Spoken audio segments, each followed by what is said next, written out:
Méditation du 24 avril. Reconnaître et confier. L'homme répondit, c'est la femme que tu as mise auprès de moi qui m'a donné de l'arbre et j'en ai mangé. Genèse 3, verset 12. Le récit d'Adam dans Genèse 3 est malheureusement similaire à nos réalités. Non seulement parce que les effets du péché dans ce monde sont décrits, fatigue, douleur, machisme, soumission, mais parce qu'Adam a une réaction des plus singulières. Il blâme les autres pour son comportement erroné. Si nous lisons en détail l'excuse du premier homme, il semble qu'il rejette la responsabilité de ce qui est arrivé sur Dieu lui-même. La technique d'Adam était rejeter et ignorer. Rejeter la culpabilité et ignorer les péchés. C'est une réaction très souvent observée chez les personnes qui ont fait quelque chose de mal et qui ne se repentent pas vraiment. S'excuser à maintes reprises ou blâmer les autres, en plus d'être enfantin et lâche, est une attitude qui n'aide pas à résoudre le problème dans lequel on est impliqué. Pourquoi? Parce qu'en rejetant notre culpabilité, on ne peut pas voir où se situe le problème ni comment il peut être traité.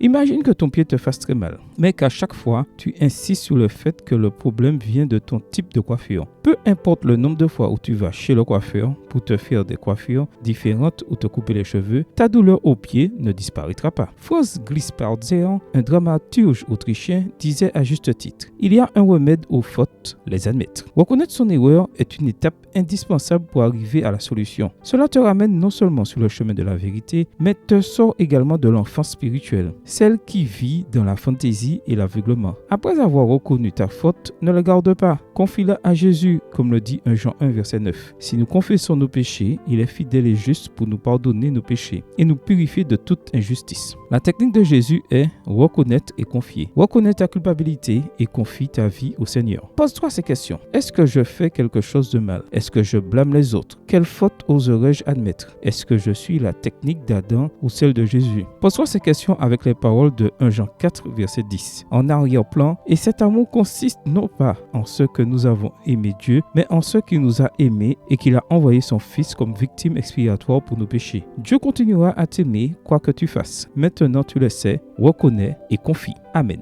Bonne journée à toi et que le Seigneur te bénisse.